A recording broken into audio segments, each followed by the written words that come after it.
Assalamualaikum warahmatullahi wabarakatuh. Perkenalkan, nama saya Anastasia Nurhalifa Zahra dengan NIM 12320201114 dari jurusan Pendidikan Agama Islam semester 4 kelas 4C.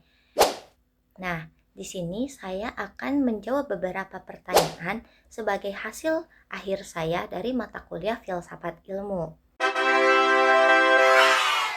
Nah, untuk pertanyaan yang pertama, ada 3 aspek penting di dalam filsafat ilmu. Nah, yang pertama ada ontologi, apa yang terjadi. Jadi di dalam filsafat ilmu ini, ontologi membahas tentang hakikat realitas atau apa yang benar-benar ada. Nah, jadi di dalam konteks filsafat ilmu ini, ontologi itu menjawab seperti misalnya apa yang sedang kita pelajari. Nah, contohnya kalau di dalam psikologi ada kita mempelajari pikiran dan perilaku. Nah, ontologi ini membantu kita untuk memahami apa yang dianggap sebagai real oleh ilmu tertentu. Itu ontologi. Nah, lalu yang kedua ada epistemologi. Bagaimana cara kita mengetahuinya? Nah, di epistemologi ini ialah cabang yang membahas tentang sumber, cara, dan batasan pengetahuannya. Jadi artinya bagaimana kita mengetahui sesuatu itu benar atau dari mana kita mengetahui pengetahuan itu datang. Nah, lalu misalnya nih, apakah pengetahuan itu didapat dari pengalaman kah, atau logika kah, atau eksperimen? Nah, epistemologi ini nanti mengajarkan kita untuk berpikir kritis terhadap proses mendapatkan pengetahuan. Lalu yang ketiga ada aksiologi, apa nilai atau manfaatnya. Nah, aksiologi ini membahas tentang nilai, etika, dan tujuan dari pengetahuan tersebut. Misalnya, pertanyaannya tuh seperti untuk apa ilmu ini dipakai, terus apakah ilmu ini berdampak baik bagi manusia. Nah, misalnya pada zaman sekarang ini teknologi ini kan bisa digunakan untuk mempermudah hidup bagi manusia, tetapi juga bisa disalahgunakan. Nah, aksiologi ini menjaga kita untuk menggunakan ilmu ini secara bertanggung jawab dan bermanfaat gitu. Nah, itu ketiga aspek di dalam filsafat ilmu. Lanjut ke pertanyaan yang kedua, apa upaya manusia di dalam mencari pengetahuan ilmiah? Nah, upaya manusia itu yang pertama pasti berasal dari rasa ingin tahunya. Nah, manusia kan secara alami punya rasa ingin tahu terhadap ciptaan Allah misalnya, atau segala kejadian di alam. Nah, contohnya, misalnya seorang siswa ada yang bertanya, mengapa Al-Quran itu disebut sebagai petunjuk hidup?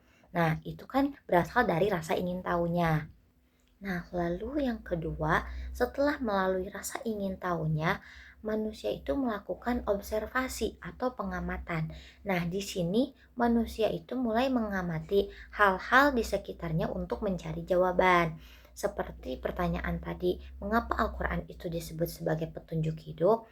Nah, nanti siswa ini akan melalui pengamatannya, mengamati isi Al-Qur'annya dan ternyata isi Al-Qur'an itu mencakup akidah, ibadah, dan akhlak yang mengatur segala kehidupan manusia. Nah, jadi mereka memiliki jawaban atas pertanyaan terhadap rasa ingin tahunya tadi. Nah, lanjut yang ketiga ada merumuskan masalah. Nah, jadi setelah mengetahui terus mengamati, di sini manusia itu menyusun pertanyaan yang lebih terarah gitu. Jadi, misalnya seperti apa buktinya bahwa Al-Qur'an itu sebagai petunjuk bagi manusia sepanjang zaman gitu. Nah, setelah melakukan perumusan masalah tadi, manusia itu membuat hipotesis atau kayak semacam dugaan sementara. Jadi di sini siswa itu kayak membuat jawaban sementara yang diuji kebenarannya. Kayak misalnya mungkin karena Al-Qur'an itu memberi petunjuk tentang semua aspek kehidupan. Nah, itu bisa disebut sebagai dugaan sementaranya. Nah, setelah membuat hipotesis tadi, manusia akan membuat eksperimen atau penelitian. Jadi, mereka mencari bukti atau data untuk menguji hipotesis tersebut.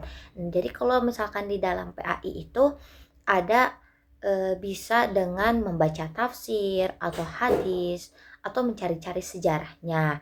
Contohnya seperti meneliti ayat-ayat, misalnya di dalam Quran surat Al-Baqarah ayat 2 itu artinya kitab Al-Quran ini tidak ada keraguan di dalamnya sebagai petunjuk bagi orang-orang yang bertakwa. Nah, itu cukup menjawab hipotesis tadi kan. Nah, setelah melakukan penelitian tadi, manusia ini mulai mengambil kesimpulan atau menarik kesimpulannya. Jadi, dari hasil pengamatan dan kajian tadi itu ditarik kesimpulannya. Contohnya misalkan, oh berarti dapat disimpulkan bahwa Al-Quran ini memang memberikan petunjuk hidup karena mencakup hukum, etika, terus ada motivasi spiritualnya. Jadi siswa-siswa itu bisa menyimpulkan gitu apa yang mereka tadi ingin tahu, terus diteliti, terus mendapat jawabannya, lalu bisa diambil kesimpulannya. Nah, upaya yang ketujuh ada diskusi. Nah, pengetahuan ini nantinya bisa disampaikan lewat forum diskusi atau presentasi atau tulisan juga. Nah, agar mereka itu bisa mengembangkan lebih baik lagi.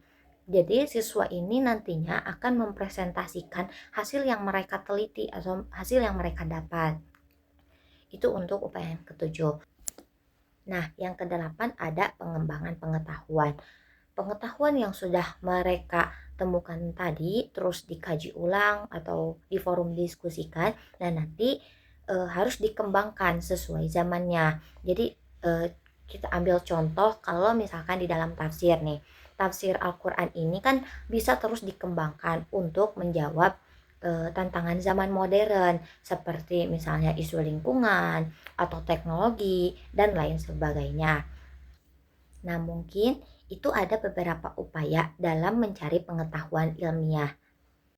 Nah, kita lanjut kepada pertanyaan yang ketiga. Syarat pengetahuan dapat dikatakan ilmiah. Nah, agar suatu pengetahuan itu dapat dikatakan ilmiah, maka harus memenuhi beberapa syarat. Yang pertama ada objektif, yaitu tidak berdasarkan perasaan atau pendapat pribadi, tetapi harus sesuai dengan faktanya. Lalu yang kedua ada sistematis.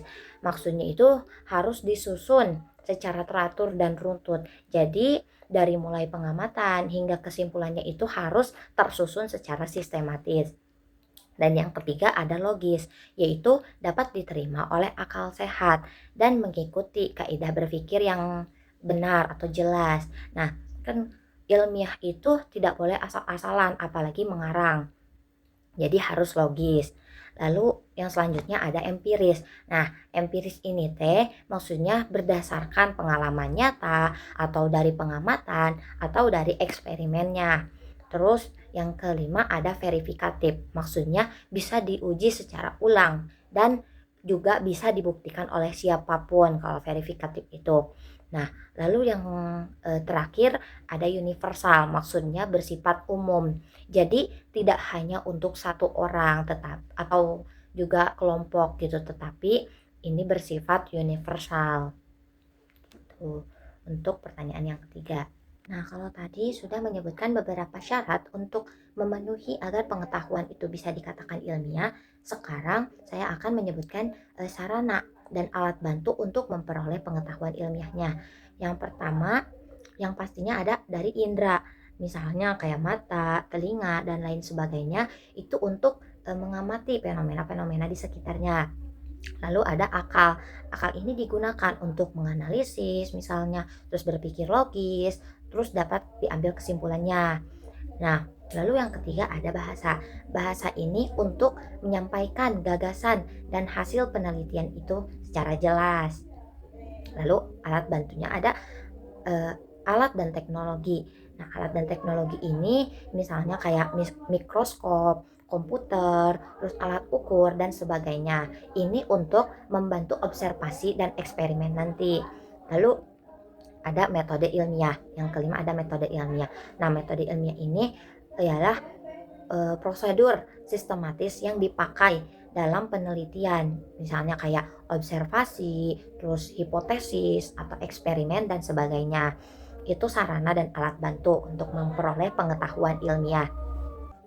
Nah, setelah tadi menyebutkan syarat, lalu sarana, di sini ada hasanah pengetahuan ilmiah. Nah, hasanah ini ialah kekayaan atau isi dari pengetahuan ilmiah itu. Nah, yang pertama ada ilmu alam. Ilmu alam ini kayak contohnya seperti fisika, biologi, atau kimia yang membahas gejala alam secara ilmiah. Terus ada ilmu sosialnya. Ilmu sosialnya ini seperti sosiologi, antropologi yang nantinya membahas kehidupan manusia dalam bermasyarakat. Itu ilmu sosialnya. Lalu ada ilmu formal. Ilmu formalnya itu kayak misalkan contohnya seperti matematika, logika. Jadi ini itu berdasarkan rumus. Lalu sistem berpikirnya abstrak gitu. Nah, lalu yang keempat ada ilmu terapan. Ilmu terapan itu seperti teknologi, kedokteran, atau teknik. Jadi penerapan ilmu untuk kehidupan nyata kalau ilmu terapan itu. Lalu yang terakhir ada ilmu keagamaan. Nah, ilmu keagamaan ini kayak contohnya tafsir, hadis, fikih yang dikaji dengan metode ilmiah agar lebih mendalam dan lebih kontekstual gitu. Nah, itu mungkin beberapa hasanah pengetahuan ilmiah. Nah, kita lanjut kepada soal yang keempat. Dua pandangan terhadap pengembangan ilmu. Nah, ada dua pandangan terhadap pengembangan ilmu. Yang pertama ada ilmu bebas nilai. Nah, ilmu bebas nilai ini menyatakan bahwa ilmu itu harus netral. Jadi tidak dipengaruhi oleh moral, agama, atau ideologi sebagainya. Nah, menurut pandangan ini, ilmu itu hanya mencari kebenaran objektif. Jadi bukan membenarkan nilai-nilai tertentu. Lalu, jika terikat dengan nilai, jadi hasilnya nanti akan bias gitu atau tidak jujur lah. Nah, contohnya itu kayak seperti uji laboratorium. Nah, kan kalau misalkan uji laboratorium itu hasilnya harus disampaikan apa adanya kan. Jadi meskipun mungkin hasilnya itu tidak akan sesuai dengan harapan. Nah, itu menurut pandangan yang ilmu bebas nilai. Lanjut, untuk pandangan yang kedua ada ilmu terikat dengan nilai. Nah, jadi pandangan ini menyatakan bahwa ilmu itu tidak boleh dilepaskan dari nilai moral dan kemanusiaan karena nantinya ilmu ini akan dipakai dalam kehidupan nyata, kehidupan sehari-hari. Nah, alasan pandangan ini ialah karena ilmu itu nantinya bisa berdampak besar pada manusia dan pada lingkungannya. Maka dengan itu harus dikembangkan dengan tanggung jawab yang etis. Menurut pandangan ini, lalu juga banyak pengetahuan dikembangkan berdasarkan niat dan tujuan-tujuan tertentu. Misalnya untuk kebaikan umat manusia. Nah, jadi contohnya nih seperti yang kayak kemarin nuklir. Nah, nuklir itu kan bisa bermanfaat untuk energi, tetapi juga bisa untuk senjata. Jadi, maka dari itu perlu etika dalam pengembangannya agar tidak disalahgunakan. Nah, sekarang argumen pribadi saya. Nah, menurut saya ilmu itu harus dikembangkan terikat dengan nilai. Karena mengapa ilmu itu sebaiknya dikembangkan terikat dengan nilai, bukan bebas nilai? Alasannya yang pertama, ilmu itu nantinya kan akan digunakan oleh manusia dan manusia itu punya tanggung jawab moral. Jadi, jika nantinya tanpa nilai gitu, ilmu itu bisa disalahgunakan takutnya gitu. Terus agama dan budaya kita juga mengajarkan nilai-nilai yang luhur seperti kejujuran, terus keadilan, tanggung jawab dan lain sebagainya. Nah, ini nantinya bisa membimbing ke arah perkembangan ilmu agar nantinya ilmu itu bisa bermanfaat dan tidak merugikan apalagi disalahgunakan gitu. Terus alasan yang ketiganya itu ilmu bukan cuma soal bisa dilakukannya, tetapi juga perlu atau tidak ilmu itu dilakukan. Nah, nilai-nilai seperti moral, terus dari agama, nantinya itu membantu kita untuk menilai apakah ilmu itu akan membawa kebaikan atau malah sebaliknya gitu justru merugikan. Itu menurut pendapat saya. Jadi menurut pendapat saya ilmu itu harus dikembangkan terikat dengan nilai gitu. Nah, kita lanjut kepada soal yang kelima, perbedaan pendekatan kuantitatif dan kualitatif. Nah, perbedaannya itu bisa dilihat dari tujuannya. Dari tujuannya juga, kalau pendekatan kuantitatif itu untuk mengukur, menguji, dan menjelaskan hubungan antar variabel. Kalau untuk kualitatif itu memahami makna, terus pengalaman, dan fenomena secara mendalam. Jadi dari tujuannya juga udah jelas beda. Kalau kuantitatif itu untuk mengukur, kalau kualitatif itu untuk memahami makna. Terus yang selanjutnya, kalau datanya kuantitatif itu berupa angka, kalau kualitatif itu berupa kayak narasi, kata-kata, atau deskripsi. Nah, kalau untuk metodenya, kalau metodenya kuantitatif itu menggunakan survei, kuesioner, atau eksperimen. Kalau kualitatif itu menggunakan observasi atau wawancara, bisa juga studi kasus. Nah, terus ada juga eh, analisis datanya. Kalau analisis data kuantitatif itu menggunakan statistik. Kalau misalkan kualitatif itu menggunakan analisis isi, tematik, atau naratif gitu. Nah, terus ada posisi penelitinya juga. Kalau untuk kuantitatif itu bersifat objektif, jadi sebagai pengamat luar. Kalau eh, untuk kualitatif itu bersifat subjektif, jadi terlibat langsung dalam konteks penelitian itu sendiri. Nah, itu beberapa perbedaan pendekatan kuantitatif dan kualitatif. Nah, selanjutnya ada kontribusi pendekatan kuantitatif dan kualitatif terhadap pengembangan ilmu pengetahuan. Kalau kontribusinya dari pendekatan kuantitatif ini, yang pertama ada memberi data yang bisa diukur dan dibandingkan secara statistik. Lalu yang kedua, ada pendekatan kuantitatif ini bisa digunakan untuk menguji teori, lalu menemukan pola umum, lalu membuat prediksi. Dan yang ketiga, pendekatan kuantitatif ini bisa berguna di bidang misalnya ekonomi, kedokteran, pendidikan, juga lain sebagainya. Itu kontribusi pendekatan kuantitatif terhadap pengembangan ilmu.